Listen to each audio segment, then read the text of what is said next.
Good morning. Thank you. Good morning. Thank you, Mr. Chair and members. Thank you for allowing me to present AB 477 today. Currently, there are inconsistencies across the state regarding emergency management planning for our most vulnerable communities.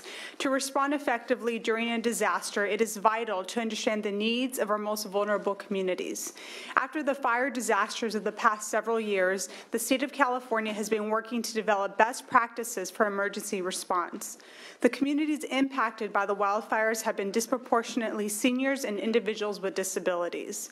AB 477 seeks to ensure that we respond effectively during a disaster by including individuals and stakeholders that are not traditionally involved in emergency preparedness efforts. We must strive to develop emergency plans in collaboration with our access and functional needs population, advocates, and subject matter experts. As a legislature, we must ensure that we are proactively working to address the lack of access to information, needed services, and risk communication for our most vulnerable communities. With AB 477, we can ensure that the implementation and execution of emergency planning works for all of our community members by ensuring strong partnerships with stakeholders that work directly with their access and functional needs population before a tragedy occurs. Senators, I respectfully ask for your aye vote on this, but I do have two individuals with me to testify. That is Councilmember Burnett and Michael Nolte from the State Council on Development Disabilities. Witnesses in support. Good morning, Chair and members. My name is Charles Nutt, and I'm a self-advocate and the Vice Chair of the State Council on Development Disabilities. I represent the North State region on the State Council. I'm also joined and supported today by Michael McNulty, whom is staff from the State Council. I'm here to testify in support of AB 477, which would require a county or city or county to include representatives from the access and functional needs population, which includes people with intellectual and developmental disabilities in their emergency planning. I lost my home in Paradise during the Camp Fire, and I believe greater planning and efforts could have helped fill in the gaps I encountered during the emergency evacuation. During the Camp Fire, I knew there was a warning status in my region, my zone, but I did not know the true nature of the situation until the regional center called me. Once I received the call from Reno Regional, I had to make a decision to grab my son, my animals, and my medicines to evacuate my home. Once I had gathered my things, it took me 3 hours to get from Paradise to Chico, which only usually takes like 15 minutes to meet my wife. I did not know where we would be able to find shelter. It was only through my son's network of friends we were able to find shelter at a church that allowed animals. We were lucky to escape to find shelter.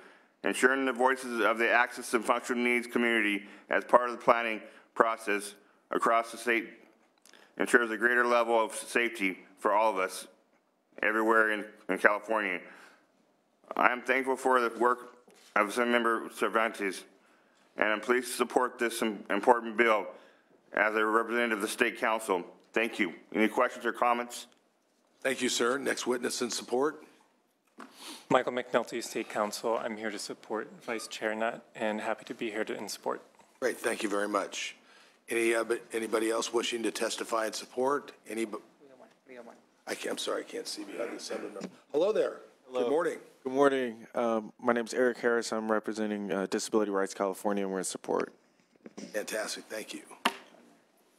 Next witness. Alejandro Contreras on behalf of the National Association of Social Workers in support. Anybody in opposition? Can't imagine. So we'll turn back to the committee. Anybody? Well, first of all, Assembly member, this is, I think it's an amazing bill. I think so often these populations do get overlooked. I am really pleased to report, though, that the state of California already has this as ongoing, just as an example of how this planning, makes it work better. The Sonoma Developmental Center that was in the Sonoma Valley had to relocate twice. Over 290 of the most vulnerable patients in our society got moved first to the Sonoma Veterans Center. I know, Senator, you're very familiar with that. And then when the fire started approaching them too, they moved all the way over to Dixon and just did an absolutely amazing job. So there are examples that this planning can make it happen and do it very, very well. And we need to make sure that where people are living centrally in our communities and everything, that they are included in these plans so that they get the same type of service. So thank you for bringing this bill to us today. Any closing remarks? Thank you, Chair, and thank you to the senators, to each of you for your focus on this attention, and truly appreciate your aye vote today on this bill. Senator Chang moves the bill. Can we call the roll, please? File item 5, AB 477, motion is due pass to Appropriations Committee. Dodd. Aye. Dodd, aye. Wilk. Aye. Wilk, aye. Allen. Allen, aye. Archuleta. Archuleta, aye. Borges. Borges, aye. Bradford. Bradford, aye. Chang. Chang, aye. Galgiani. Galgiani, aye. Glazer. Hill. Wesso. Jones. Jones, aye. Nielsen. Nielsen, aye. Portantino. Portantino, aye. Rubio. Wiener. Wiener, aye. 12-0. Hold it open. It's 12 votes. We'll hold the roll On call. open. On call. Thank you very much. Thank you to the witnesses for coming today. Appreciate it.